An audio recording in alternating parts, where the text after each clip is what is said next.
Como vão, meus amigos, meus irmãos queridos? Bom estar aqui conversando com vocês. Gostaria muito que estivéssemos juntos na sala, todos falando sobre um assunto, conversando, discutindo e trocando ideias. Mas em tempos de coronavírus, né? A gente tem a tecnologia para nos ajudar, graças a Deus por isso. E estamos juntos, ainda que virtualmente, não é? Eu vou falar aqui nessa lição, a lição número 12 da nossa revista Ezequiel Daniel. Essa lição, ela vai falar sobre a fornalha e o primeiro sonho do Nabucodonosor. Introduzida no meio dessa lição, nós vamos para a 11 também, que vai falar sobre o primeiro sonho de Daniel. Então, vamos estar baseados nos capítulos 2, 3 e 4 do livro de Daniel. Seria interessante que vocês estivessem com a Bíblia próximo, abertas no capítulo 2 de Daniel.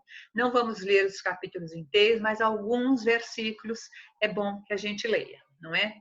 Então, se alguém não está com a Bíblia próxima, aperta o pause aí, enquanto eu vou pôr a minha lousa na tela, e vocês se armem com a nossa espada, não é?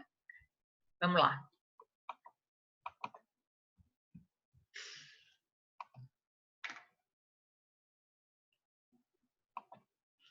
Então, Ezequiel e Daniel é a nossa revista, é uma revista muito boa que estamos estudando, não é? E a lição que nós vamos ver agora vai ser a fornalha e o segundo sonho de Nabucodonosor. Toda a lição, tudo que a gente vai fazer, o que a gente vai ler, tem um objetivo. Nós temos que ter um objetivo para as coisas que a gente faz.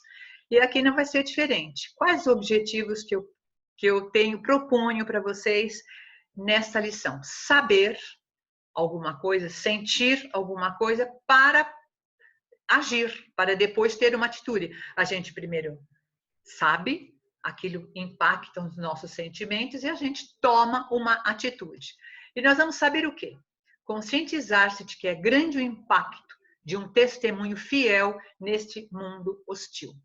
Nós vamos ter testemunhos de crentes, de jovens crentes, num mundo ímpio.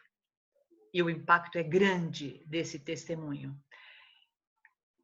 Sabendo disso, vamos encorajar-nos por saber que o Senhor realiza milagres e que não existe governante maior do que nosso Deus. Esta lição vai nos ensinar isso, nós vamos saber isto. Isso é nessa lição, mas nós temos que nos encorajar para saber outras coisas de Deus. Como? Lendo a sua palavra e principalmente frequentando a EBD, a mais importante escola que existe, porque ela nos fala de Deus, ela nos fala de vida eterna, ela nos fala de salvação e quais as atitudes que nós temos que ter para isso, não é? Que atitudes vai ser agora? Ser fiel a Deus, mesmo quando pressionado pelo mundo a agir de forma diferente. O mundo nos pressiona a agir da forma diferente que nós somos ensinados, do que nós aprendemos.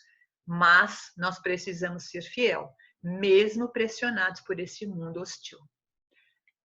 Aqui está o mapa da Babilônia, é onde vai acontecer, onde aconteceu essa história que nós vamos estudar hoje. A Babilônia, o reinado da Babilônia, o Império Babilônio. Isso aconteceu em 550 a.C. Então, já se faz perto de 2.500 anos que essa história aconteceu, mas ela nos impacta ainda hoje.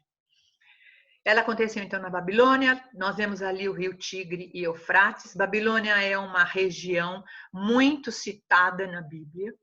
O próprio Deus, quando começou o mundo, como o Jardim do Éden, foi nessa região. O Jardim do Éden estava entre 4 rios. 2 deles eram esses 2, Tigre e Eufrates. A Torre de Babel também faz parte dessa região, hein? Ela está próxima ali, o rio Eufrates. O nosso amigo, nosso grande inspirador, que foi Abraão, é dessa região. Ur dos Caldeus. Caldeus faz parte ali da Babilônia, não é? Então, hoje essa região é o Iraque que está nessa região. Uma região muita briga, muita disputa, muita coisa acontece naquela região que a gente hoje também fica impressionado. Vamos, nossa lição baseada em Daniel 13:4, a primeira parte dela.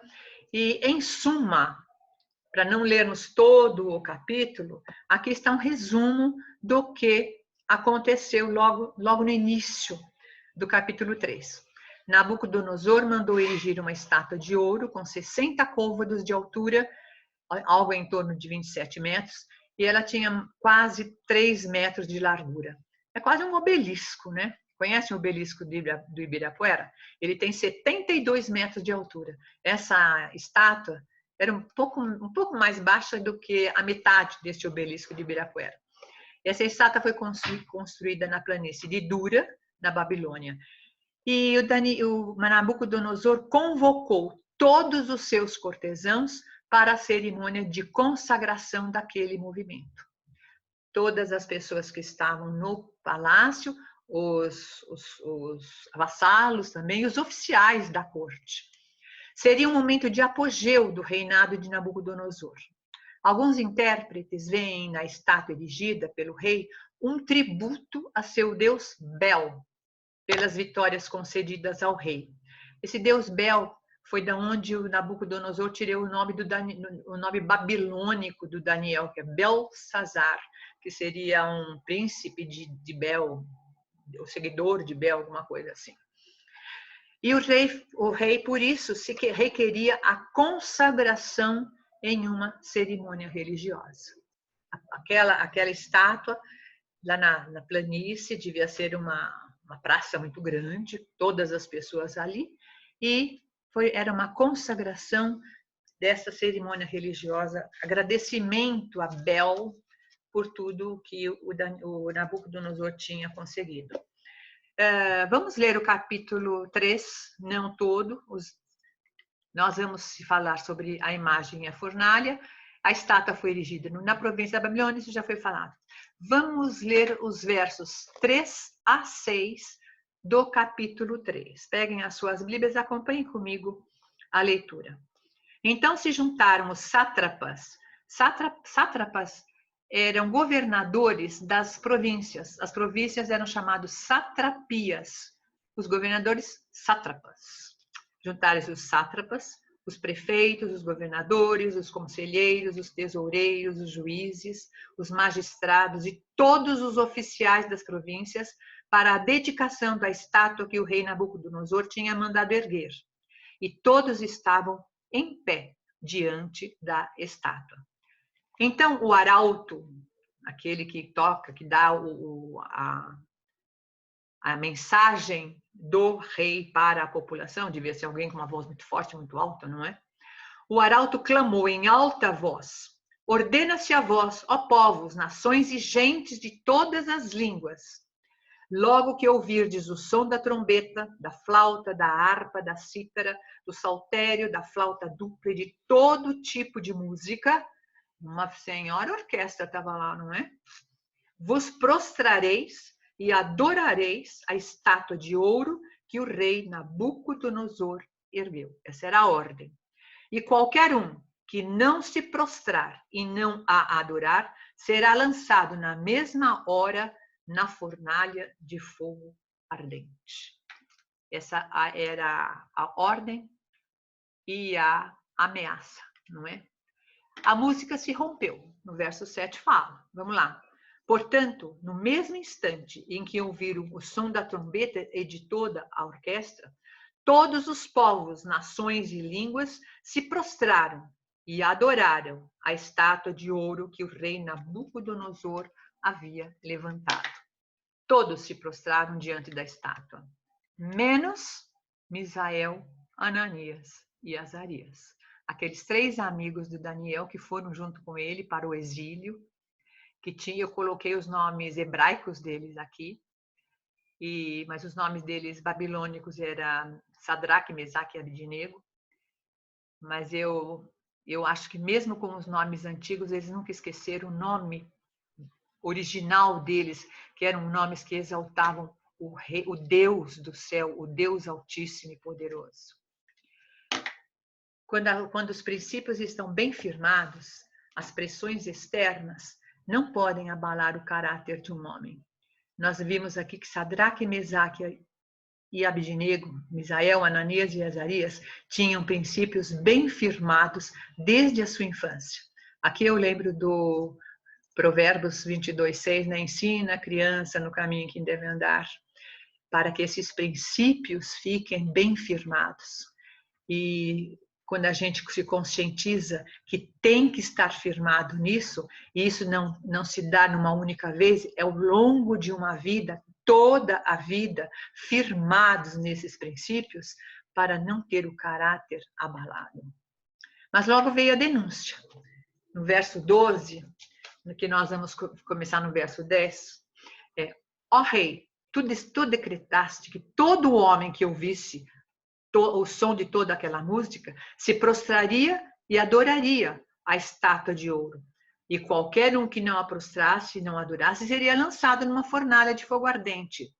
Mas há alguns homens judeus que tu constituíste sobre os negócios da província da Babilônia, Sadraque, Mesaque e Abednego.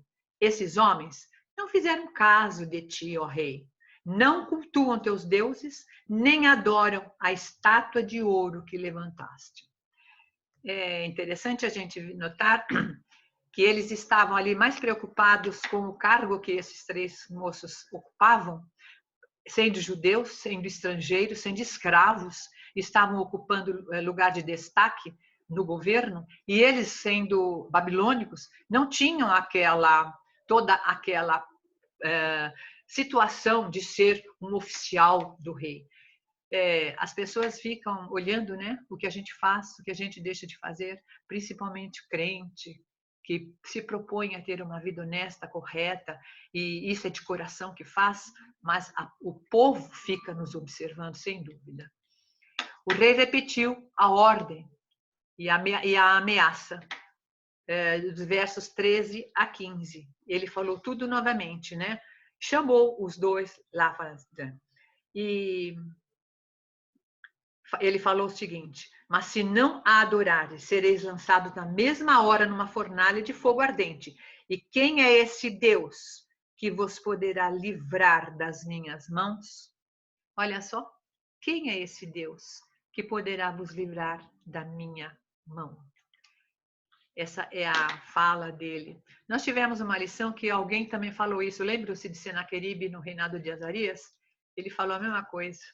E no fim o exército dele estava morto no dia seguinte, né? A resposta dos três amigos foi uma das mais completas demonstrações de fé e confiança em Deus. Vejam o que eles responderam. O nosso Deus, a quem cultuamos, pode nos livrar da fornalha de fogo ardente, e ele nos livrará da tua mão, ó rei. Mas se ele não nos livrar, fica sabendo, ó rei, que não cultuaremos teus deuses, nem adoraremos a estátua de ouro que levantaste. Não importa, não é?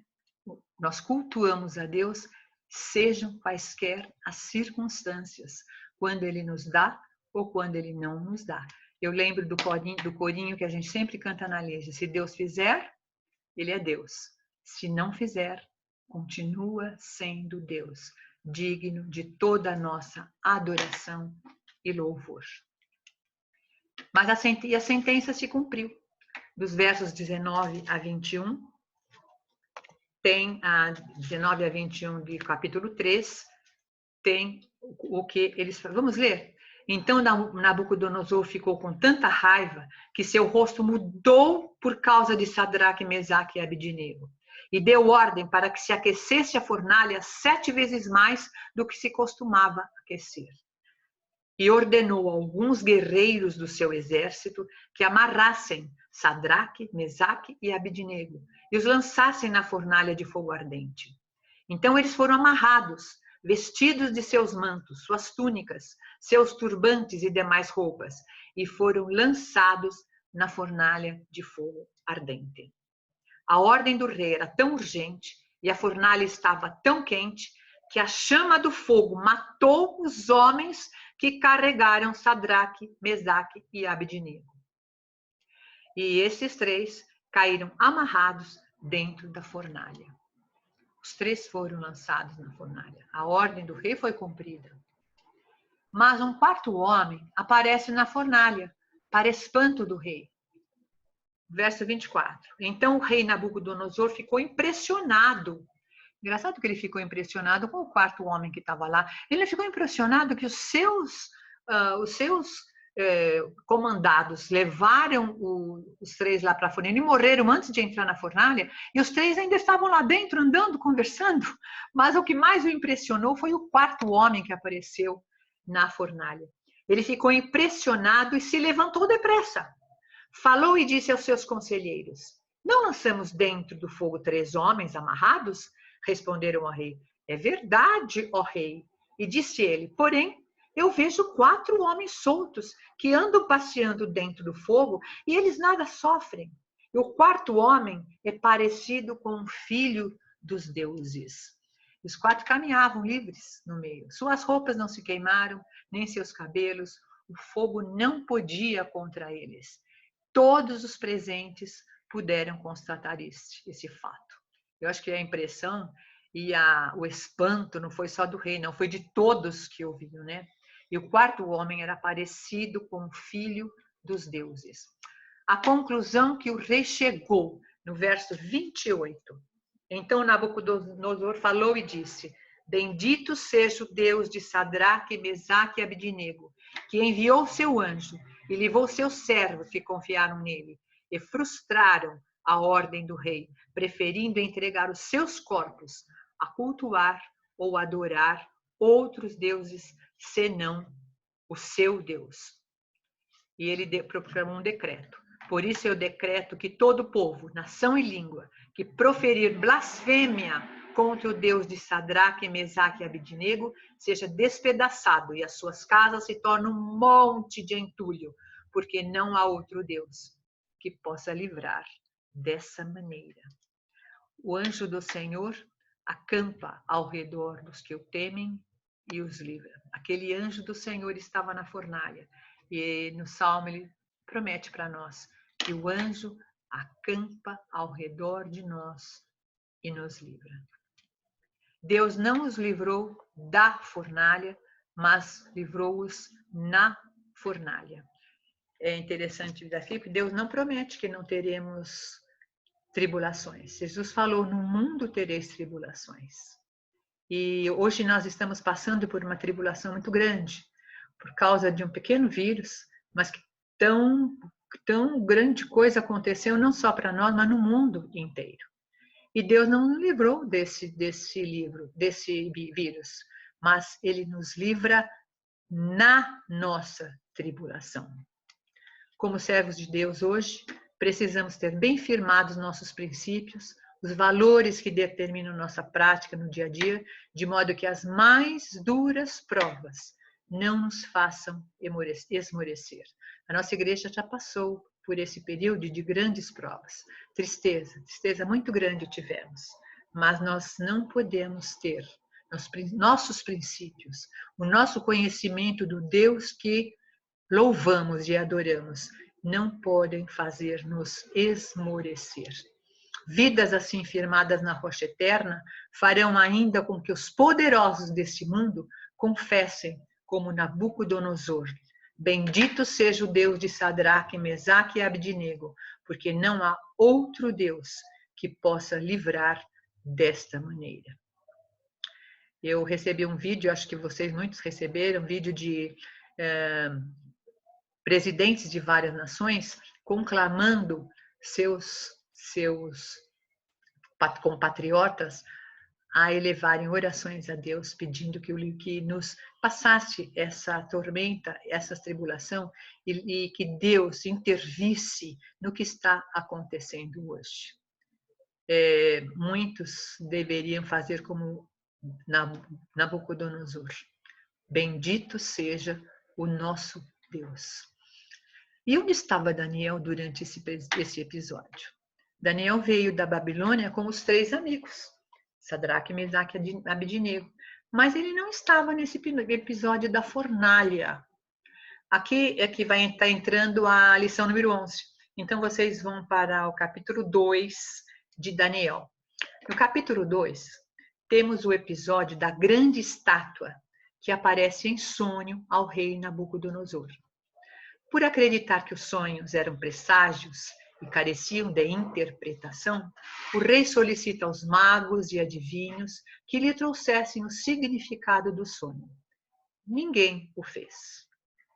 Claro que ninguém podia fazer. Ele não contou o sonho para ninguém. Ele queria que os sábios, os adivinhos, adivinhassem que sonho que era e ainda dessem a interpretação. Eles não conseguiram. Daniel estava no meio desses adivinhos também. Daniel foi um canal de bênção de Deus para trazer ao monarca a interpretação do seu sonho. Mas o Daniel, antes de falar que poderia interpretar, ele pediu para o capitão da guarda levá-lo até Nabucodonosor e pedir para que o rei desse um tempo, um prazo, para ele consultar Deus, que ele iria, depois desse prazo, revelar. E ele foi para casa, juntou os seus amigos e oraram. Ele e os 3 amigos oraram para que Deus revelasse qual era esse sonho. E o mistério foi revelado a Daniel numa visão à noite. Daniel louvou o Deus do céu. Segue uma oração de Daniel maravilhosa, que eu não vou ler agora, mas eu peço que vocês leiam depois. Começa no verso 20. Vejam que Daniel falou e proclamou sobre Deus que revelou esse sonho a ele. O sonho e a interpretação de Daniel. Vai do capítulo 2, do versos 27 a 44, é muito longo. E no verso 28, vamos ver aqui, capítulo 2, é o capítulo 2 agora. Capítulo 2. Vamos voltar no verso 26. O rei respondeu a Daniel, cujo nome era Belsazar: podes me revelar o sonho que tive e a sua interpretação? E o 27. E na presença do rei, Daniel respondeu: o mistério que o rei exigiu, nem sábios, nem adivinhos, nem magos, nem prognosticadores lhe podem revelar. Mas há um Deus no céu que revela os mistérios. Qual foi esse sonho? O sonho era está todo descrito no capítulo 2, que nós não vamos ler agora. Resumindo, o sonho, o rei tinha sonhado com uma estátua muito grande, feita de ouro, cabeça de ouro, corpo de prata, corpo e braços de prata, o quadril e as pernas de bronze, a parte de baixo do pé, da perna, e o pé eram de barro. Esse era o grande sonho. E veio uma pedra do céu, que bateu nessa estátua no pé e espatifou. A Bíblia diz que a estátua virou pó. E essa pedra virou uma grande montanha. O que seria que estava revelando esse sonho? A sequência de cada elemento é trazido à tona com muita perícia por Daniel. A cabeça, ele falou, a cabeça és tu, Nabucodonosor. E essa ouro, prata, bronze, ferro e barro é uma ordem decrescente de valor. E o Daniel falou para o Nabucodonosor: o ouro, que era a cabeça, és tu, Nabucodonosor. Mas depois de ti, você vai perder esse trono. Depois de ti vem outro rei, outro reinado, outro rei mais forte, que será a prata. Depois um outro rei, que será o bronze. Outro rei e o ferro. Eram reis da Medo-Persa, grego e o Império Romano, os reis que seguiram ao Império da Babilônia. Mas vai ter um reino que vai acabar com todos esses e será o único reino que vai permanecer para sempre. Aí já estava o princípio, né? O princípio da profecia do reino de Jesus, que um dia viria e seria o reino que iria substituir todos, um reino que nunca vai terminar. E por que Daniel deu essa interpretação? Nos versos 47 a 49, o rei exaltou Daniel e falou assim: o rei respondeu a Daniel: verdadeiramente o vosso Deus é Deus dos deuses e o Senhor dos senhores e o revelador dos mistérios, pois pudeste revelar este mistério.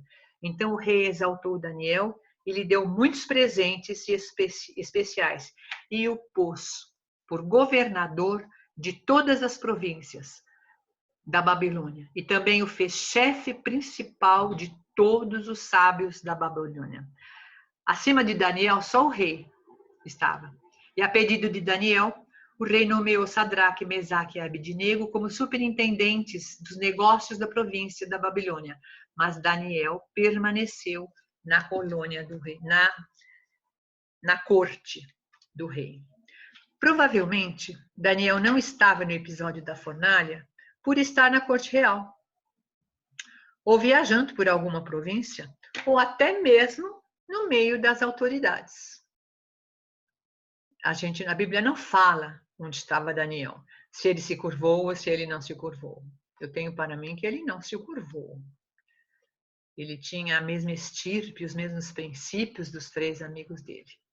Mas aquele cargo que ele tinha, que Nabucodonosor lhe deu, ele poderia estar fazendo alguma coisa na corte, ou estava viajando por alguma província, ou no meio daquelas autoridades e oficiais.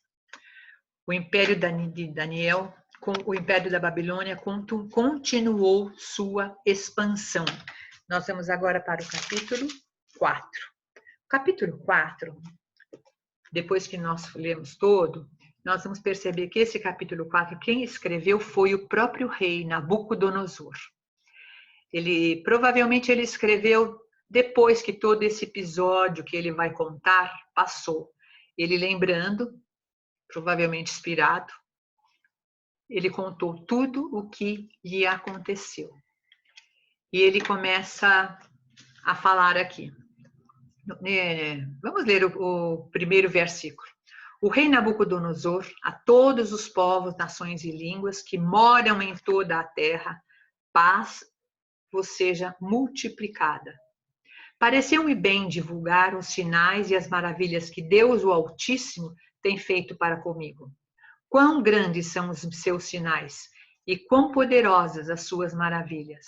O seu reino é um reino que dura para sempre e o seu domínio é de geração em geração. Isso Nabucodonosor dizendo, escrevendo. Ele começou o capítulo 4 desse jeito. Ele achou por bem contar a todos os povos, nações e línguas o que tinha acontecido com ele, que ele vai descrever agora no capítulo 4. E ele começa louvando o Deus do céu, que ele fala aqui, Deus do céu. E aí ele começa a falar, eu, Nabucodonosor, estava sossegado na minha casa, próspero no meu palácio, e tive um sonho que me deixou impressionado. Nabucodonosor, ele se dedicou a construir seus palácios, seus templos, suas bibliotecas, embelezou a Babilônia, e é dessa época chamado Jardim Suspenso da Babilônia, que é uma das 7 maravilhas do mundo. No Google a gente encontra fotos, que alguém supõe, de como eram esses jardins suspensos, e para ser considerada uma das 7 maravilhas do mundo antigo, deve ter sido uma coisa espetacular mesmo, não é? Até que um dia ele foi despertado por um sonho que muito o impressionou. Está no verso que Daniel de 1 a 37 vai falar. Então esse sonho ele contou aos seus astrólogos, aos seus prognosticadores. Então entraram os magos, os adivinhos, os astrólogos, os prognosticadores, e lhes contei o sonho, mas não puderam interpretá-lo. aqui fica uma coisa interessante. O primeiro sonho dele, quem interpretou foi Daniel. Todos os outros não tinham interpretado, Daniel que interpretou. Nesse segundo sonho, ele não deveria chamar de uma vez Daniel? Mas eu acho que ele ficava pensando, Daniel vai me confrontar. Daniel vai falar coisas que eu não gostaria de ouvir. Mas então ele chama os outros, seus prognosticadores, os seus magos, os seus sábios. Embora ele tenha contado o sonho, eles não souberam. Até que um dia ele foi despertado com esse sonho que impressionou. Aí ele falou assim, por fim, verso 8, por fim, veio à minha presença Daniel, cujo nome é Beltsazar, conforme o nome do meu Deus. Vocês percebem? Nabucodonosor tinha consciência do Deus de Israel, do Deus de Sadraque, Mesaque e Abednego, mas ele ainda não, ele sabia só na cabeça, só sabia, mas não tinha se convertido a esse Deus. Porque quando ele vai falar de Daniel, ele fala assim, eu chamei o Daniel, a quem eu dei o nome Beltsazar, conforme o nome do meu Deus. Quanta gente a gente conhece assim, que conhece de Deus, conhece de Jesus, mas continua com o seu Deus. E ele chamou Beltsazar, que era o Daniel, que tem o espírito dos deuses santos, e eu lhe contei o sonho. E o sonho era o seguinte, o sonho era uma árvore muito grande, que estava no meio da terra. Essa árvore era tão alta, que ela tocou no céu. E a Bíblia fala que era uma árvore muito frondosa e muito formosa. E na sua copa se aninhavam todas as aves, fizeram os seus ninhos. Os frutos que ela produzia alimentava todas as pessoas. E os animais do campo se aproveitavam a sombra dessa árvore. Era uma árvore maravilhosa. Até que veio uma sentinela do céu. Alguma Bíblia fala um anjo do céu, alguém do céu que veio e deu uma ordem. Cortem essa árvore, acabem com ela, espalhem toda essa copa, e os pássaros todos, né? E cortem todos, só deixa um toco, deixa só um toco na raiz. Então, o segundo sonho, que é isso, o sonho viu uma árvore no meio da terra, cuja altura era grande, molhada pelo orvalho, e dessa vez o rei contou aos sábios, e a interpretação de Daniel. Vejam que a sentinela mandou cortar a árvore e deixar só um toco, que seria molhado pelo orvalho. Vamos ver a interpretação de Daniel. Daniel falando com o rei. Essa árvore és tu, que cresceste e te fortaleceste, ó Deus. Tua grandeza cresceu e chegou até o céu, e o teu domínio até a extremidade da terra. E quando a sentinela que o rei viu, e o ser santo que descia do céu e dizia, cortai a árvore, destruía, porém deixar na terra o tronco com as raízes, numa cinta de ferro e de bronze, no meio da grama verde do campo, seja molhado pelo orvalho do céu e se alimente da grama da terra como os animais, até que se passem 7 tempos. Esta é a interpretação, ó rei. É o decreto do rei, do Altíssimo, que é enviado ao rei meu senhor. Verso 25. Tu serás expulso do meio dos homens, e a tua morada será com os animais do campo. Te farão comer grama como os bois. Serás molhado pelo orvalho do céu, até que se passem 7 tempos, até que reconheças que o Altíssimo tem domínio sobre o reino dos homens e o dá a quem quer. E quanto ao que foi dito, que deixassem o tronco com as raízes da árvore, o teu reino voltará para ti, depois que tiveres reconhecido que o céu reina. Algumas Bíblias falam que o céu domina. Portanto, ele deu um conselho para o rei. Verso 27. Portanto, aceita o meu conselho, ó rei, abandona teus pecados praticando justiça, e renuncia às tuas maldades, usando de misericórdia com os pobres, se quiseres prolongar a tua tranquilidade. Nabucodonosor foi avisado, não é? Que aquela árvore era ele, era o reino dele, seria cortado, seria eliminado, e ele recebeu um aviso de Daniel. Vou repetir aqui o verso 27. Abandona teus pecados, pratica justiça e renuncia às tuas maldades. Isso foi avisado ao Nabucodonosor. E o sonho do rei se torna realidade, acontece muito. Mas acontece o seguinte, um ano mais tarde, olha bem, depois que Daniel deu falou aquele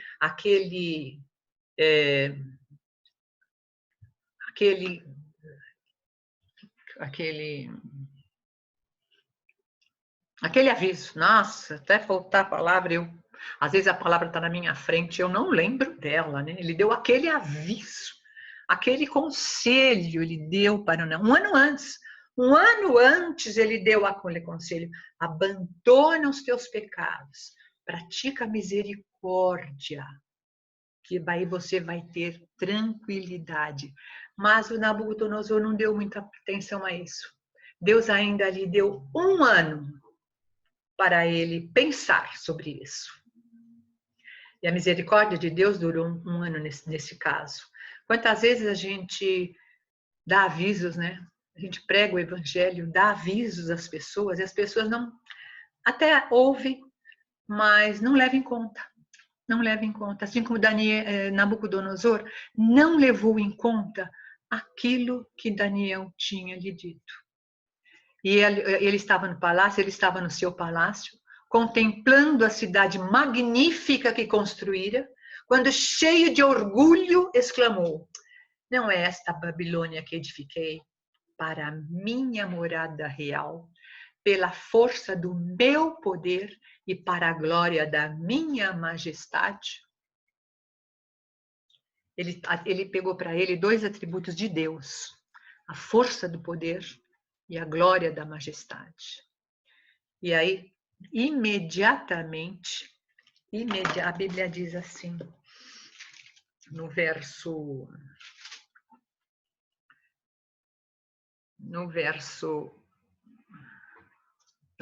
33. Na mesma hora, a palavra se cumpriu sobre Nabucodonosor. Ele foi expulso do meio dos homens e começou a comer grama como os bois, e o seu corpo foi molhado pelo orvalho do céu, até que lhe cresceram pelos como as penas da águia e as unhas como as das aves.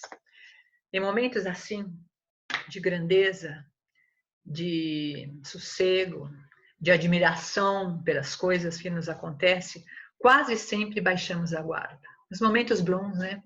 A gente tem tendência de baixar a guarda. Aplaudidos, embevecidos com o sucesso, com a prosperidade, afrouxamos a vigilância. Nabucodonosor tinha um ano antes ouvido aquilo sobre o que ia acontecer com ele. Ele não deu importância e continuava com seu orgulho. E ele se transformou mesmo, ele foi viver no meio dos animais, E aqui eu lembro dos versos de Mateus 24:41, vigiai e orai para que não entreis em tentação.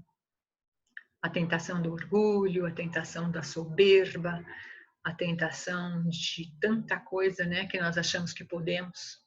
Vigiai e orai. Tal situação deveria perdurar até ele Nabucodonosor, reconhecer que o Altíssimo tem domínio sobre o reino dos homens e o dá a quem quer. 7 tempos que fala lá é um sentido figurado. Era o tempo que ele tinha para reconhecer a soberania de Deus sobre a sua vida e sobre o seu império, sobre o seu reinado. Seria o tempo necessário para quebrantar a altivez de Nabucodonosor.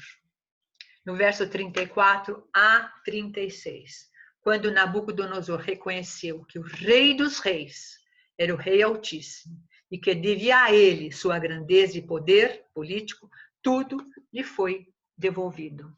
Vamos ler os versos 34 a 36. Mas ao fim daqueles dias, eu, Nabucodonosor, olha o que Nabucodonosor estava escrevendo, ele falou depois, né? O arrependimento dele. Levantei os olhos ao céu e voltou a mim o meu entendimento. E eu bendisse o Altíssimo e louvei e glorifiquei ao que vive para sempre, porque o seu domínio é um domínio eterno e o seu reino é de geração em geração. E todos os moradores da terra são considerados nada.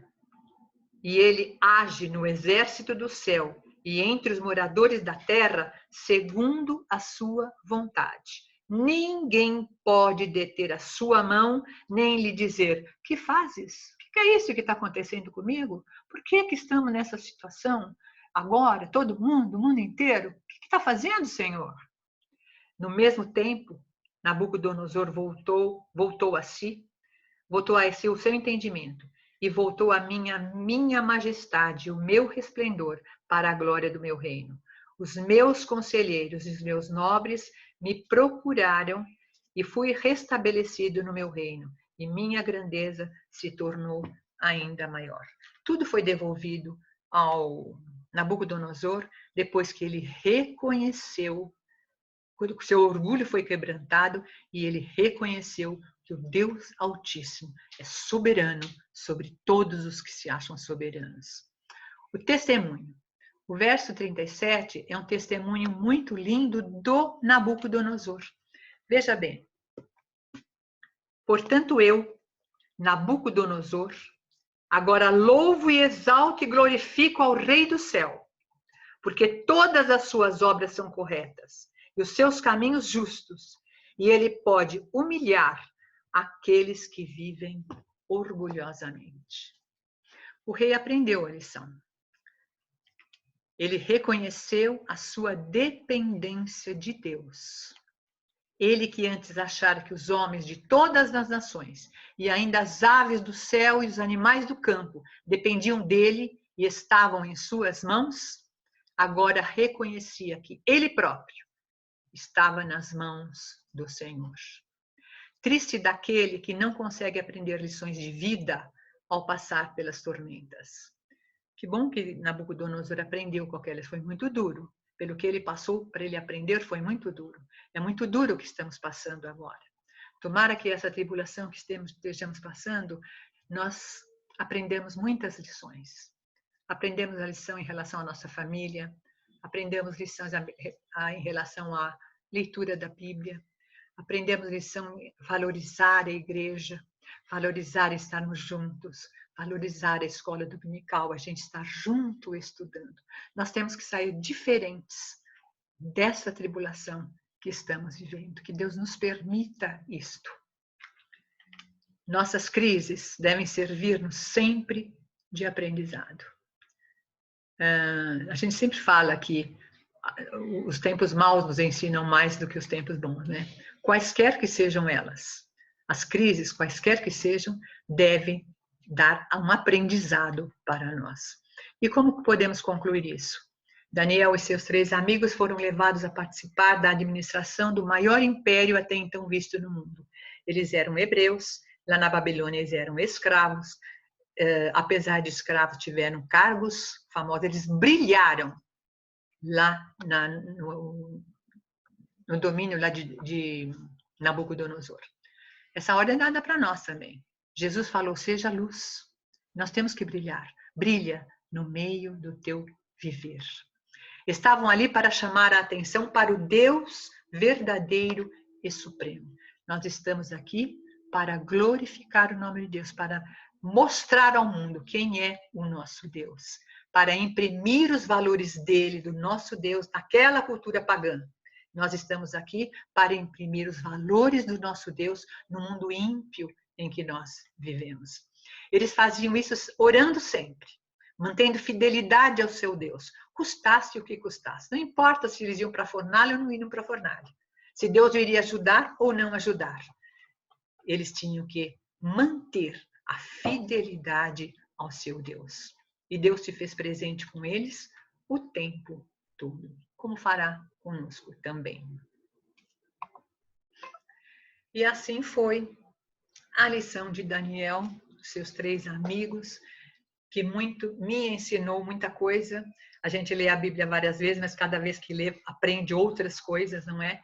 Eu espero que essa lição tenha sido relevante para vocês e que entreguemos a Deus a nossa vida, os nossos pecados e possamos dar um testemunho e ser agradecidos a Deus por tudo que Ele nos fez. Até a próxima vez, que possamos nos ver logo pessoalmente. Estou muito saudosa de todos vocês. Muito obrigada pela atenção.